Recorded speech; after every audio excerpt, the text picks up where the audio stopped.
लोकसभा निवडणुकीमध्ये आंबेडकर विरुद्ध गांधी सामना रंगलाय। वंचित बहुजन आघाडीला मतदान करू नका असं आवाहन तुषार गांधी यांनी केलंय।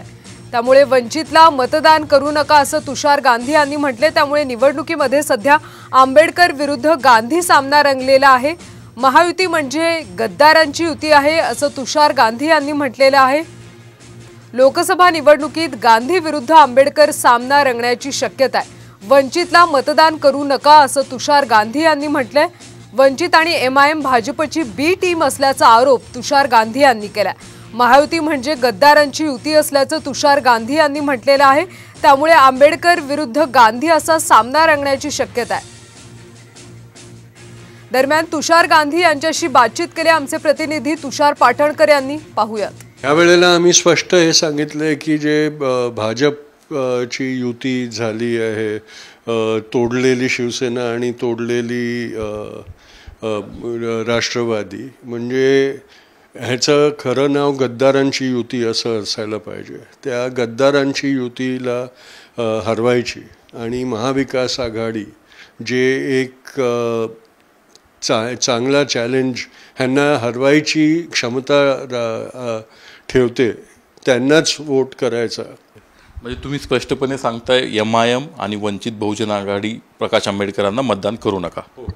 अगदीच स्पष्टपणे हे सांगायलाच हवं की कित्येक काही जर मैत्रीभाव असला तरी जे चूक आहे ते चूक सांगायची हे वेळ आहे। कारण जर ह्यावेळी स्पष्ट मत दिलं नाही तर जे चूक पूर्वी झाली आहे तेच परत होत राहणार। आणि ह्या वेळेला आपल्याकडे जर आपलं संविधान, बाबासाहेबांनी दिलेलं संविधान जर जपायचं असेल, वाचवायचं असेल, ती हे शेवटची संधी आहे। कॅमेरामन सुमित भोसले, नितीन पाटणकर, साम टीव्ही न्यूज, पुणे। तर संविधान जपायचं असेल तर यंदा महाविकास आघाडीला मतदान करा असं तुषार गांधी यांनी म्हटलेलं आहे।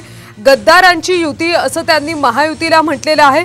एमआयएम आणि वंचित ही भाजपची बी टीम आहे असा सरळ आरोप तुषार गांधी यांनी केलेला आहे। त्यामुळे यंदा जर संविधानाला जपायचं असेल, संविधान आपल्याला वाचवायचं असेल तर महाविकास आघाडीला मतदान करा असं त्यांनी म्हटलेलं आहे। दरम्यान सध्या वंचितचे प्रवक्ते सिद्धार्थ मोकळे आपल्यासोबत फोनलाईन वरून जोडलेले आहेत। सिद्धार्थ जी, तुषार गांधी यांनी अतिशय महत्त्वाचा आणि मोठा आरोप केलेला आहे। वंचित ही भाजपची बी टीम आहे असं त्यांनी म्हटलंय। शोषित वंचितांचं राजकारण उभा राहू नये यासाठी प्रस्थापित पक्ष आणि त्या पक्षांचं राजकारण उभा करणारे त्यांचे जे काही सहयोगी घटक असतात हे सातत्याने प्रयत्न करत राहिलेले आहेत। हा भारताचा इतिहास आहे। डॉक्टर बाबासाहेब आंबेडकरांना सुद्धा याच पद्धतीने विरोध झाला, त्यांच्या राजकारणाला विरोध झाला आणि त्यांना सुद्धा इंग्रजांचे हस्तक ठरवण्याचं काम या ठिकाणी इतिहासामध्ये झाल्याचं आपल्याला दिसून येतं। तीच पद्धत आणि तोच सगळा नरेटिव्ह आता बाळासाहेब आंबेडकरांच्या राजकारणाच्या बाबतीत वापरला जात आहे। ज्या शोषित वंचितांना राजकारणाच्या रिंगणात येऊ दिला जात नाही, त्यांच्या पालापर्यंत लोकशाही जाऊ दिली जात नाही, त्यांचा लढा बाळासाहेब लढतायत। हे इथल्या प्रस्थापितांच्या पोटात दुखतंय। यांची घराणेशाही जपली जात नाही, मात्र प्रस्थापितांना धक्का देऊन जर का विस्थापित राजकारणात येत असतील तर ते यांना नकोय म्हणून बदनाम करण्याचे सगळ्या प्रकारचे प्रयत्न हे लोक करतायत। तुषार गांधींना माझा सवाल आहे, भाजपमध्ये गेलेले आणि भाजपमधून परत काँग्रेसमध्ये आलेले, परत काँग्रेसमधून भाजपमध्ये गेलेले हे जे पलटूराम आहेत, हे उड्या मारणारे घराणेशाहीचे आणि भ्रष्टाचाराचे हस्तक आहेत, यांच्या बाबतीत तुषार गांधींचं काय म्हणणं आहे? तुषार गांधी खात्री देऊ शकतात का उद्या या तीन पक्षापैकी कुणीही भाजपमध्ये जाणार नाही म्हणून? या बाबतीतली खात्री तुषार गांधींना आहे का? त्या बाबतीतली शाश्वती ते जनतेला देऊ शकतात का? आम्हाला बी टीम म्हणणं सोपं आहे, मात्र यांच्याकडचे नेते कधी तिकडे जातील हे सांगता येत नाही। ज्या काँग्रेसच्या बाजूने तुषार गांधी सतत बोलत असतात त्या काँग्रेसचा प्रवक्ता काल परवा शिंदे सेनेमध्ये गेलेला आहे, त्याच्या बाबतीत तुषार गांधींचं काय म्हणणं आहे? 3 टर्म महाराष्ट्राचा मुख्यमंत्री राहिलेले अशोक चव्हाण भाजपमध्ये गेलेले आहेत। भाजपमध्ये आयुष्य घातलेले एकनाथ खडसे राष्ट्रवादीत येतात आणि ऐन निवडणुकीच्या तोंडावर तिकीट डिक्लेअर झाल्यावर भाजपमध्ये जातात। याच्या बाबतीत कधी बोलणार आहेत तुषार गांधी? नक्कीच तुषार, सिद्धार्थजी, तुम्ही अनेक प्रश्न उपस्थित केलेले आहेत। तुषार गांधी याची उत्तरं देतात का हे पाहणं महत्त्वाचं आहे। पक्षांतर करणाऱ्यांची खात्री तुषार गांधी घेणार का असा प्रश्न तुम्ही उपस्थित केलेला आहे, त्याचं उत्तर मिळते का हे पाहणं महत्त्वाचं आहे। धन्यवाद तुमच्या या प्रतिक्रियेसाठी।